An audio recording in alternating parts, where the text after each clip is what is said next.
सास के मेहमान। सिमर की सास की सारी जिंदगी किराए के मकान में ही बीती, लेकिन जब बेटा कमाने लायक हुआ तो उसने अपना बड़ा मकान बनाया। क्या है माँ, इतनी लंबी लिस्ट मेहमानों की? गृह प्रवेश है सिर्फ, शादी में तो तुमने इन लोगों को बुलाया ही था ना। अरे बेटा, तुम्हारे पिता और मैंने तो सारा आजीवन घर नहीं बनाया, ये सोचकर कि पैसा घर में लगा देंगे तो तुझे कहाँ से पढ़ाएंगे। अब बेटा, घर जैसी खुशी में मैं उन लोगों को कैसे भूल जाऊं जिन लोगों के साथ मैंने पूरा जीवन काटा। तभी वहाँ बहू आ जाती है। क्या माँ जी, कैसी बात कर रही हैं?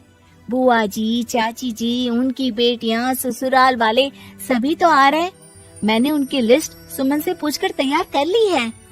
हाँ बेटा, ये लोग तो रिश्तेदार हैं, इन लोगों को तो बुलाना ही है, लेकिन जिन लोगों के साथ मैं किराए के मकानों में रही, वो मकान मालिक, वो पड़ोसी, उन्हें कैसे भूल सकती हूँ। माँ, लेकिन वो नीलम आंटी को तो मत बुलाना, बड़ा ही लो स्टैंडर्ड साउंड करती है वो। हाँ माँ, और वो किरण को भी। उनका पति और बेटा खाते कितना है। और नहीं तो क्या, शादी में भी 2000 रुपए वाली प्लेट में दनादन खा रहे थे। माँ कुछ नहीं बोलती, कमरे में चली जाती है। तुम्हारी माँ की तो चोचले ही अलग है, न जाने लोगों को क्या बताना चाहती हैं। अरे आस पड़ोस को तो ऐसे पूछ रही है जैसे कि रिश्तेदार। हाँ जानता हूँ माँ को, वो किसी से जुड़ती है तो दिल से जुड़ती है। वैसे बात करता हूँ उनसे। सभी अपने अपने काम में लग जाते हैं। सास को नींद आ जाती है और वो सो जाती है। लग रहा है कि गुस्सा होकर सो गई। कपड़े भी अपने बाहर फेंक कर गई है। बहू है ना, नौकरानी जैसी, कर लेगी काम। बड़बड़ करती बहू सास के कमरे में जाती है और कपड़ों को उनकी अलमारी में रखती है कि तभी उसके हाथ में एक एल्बम और कुछ खत लगते हैं। अरे ये क्या है? बहू एल्बम देखती है जहाँ नीलम आंटी और सास के साथ छोटा सा उसका सुमन खड़ा होता है। इनके बचपन की फोटो।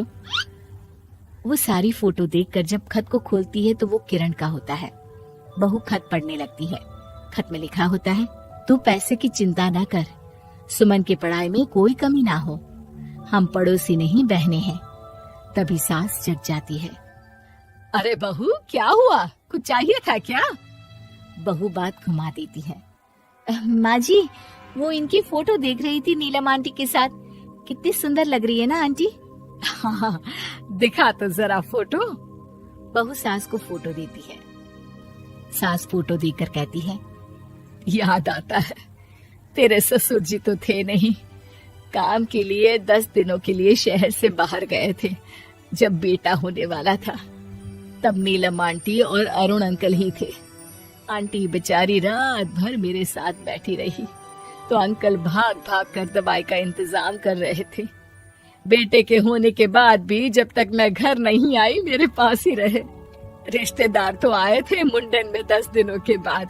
बहू सुनकर खुश होती है। तभी नजर खत पर पड़ती है। माँ, ये किरण आंटी को आपने पैसे वापस कर दिए? हाँ, वो भी समझ कैसे कैसे किए मैं ही जानती हूँ। सुमन की पढ़ाई के लिए पैसों की जरूरत थी। रिश्तेदारों ने तो साफ बोल दिया था कि किसी होटल में काम पर लगा दो। कई लोग बर्तन धोने के साथ पढ़ाई करते हैं, लेकिन किरण आंटी, उन्होंने अपने बुढ़ापे के लिए बचाए हुए पैसों को सुमन की पढ़ाई के लिए दे दिए।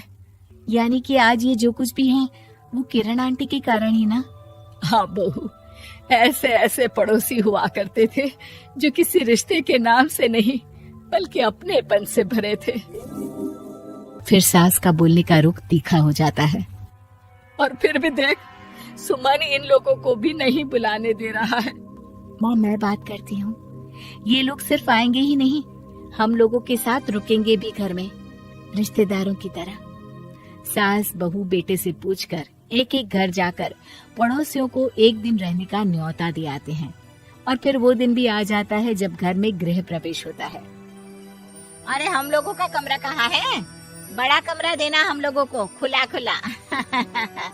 सुमन परेशान हो जाता है कि वो क्या करे, कहाँ किसका सामान रखे, कि वहीं किरण पड़ोसन आ जाती है।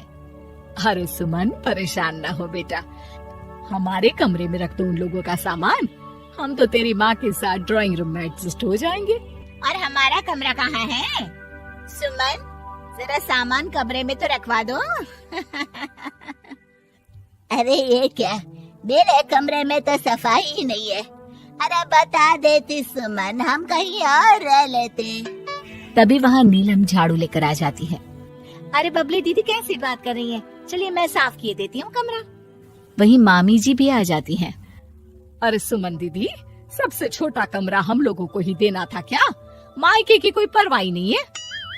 वो मामी जी, किरण आंटी और नीलम आंटी की फैमिली एक ही कमरे में है ना, तो इसलिए आप और मामा दो ही तो लोग हैं। तो मामी तो बहू के मुंह से ये बात सुनकर गुस्से से लाल पीली हो जाती है।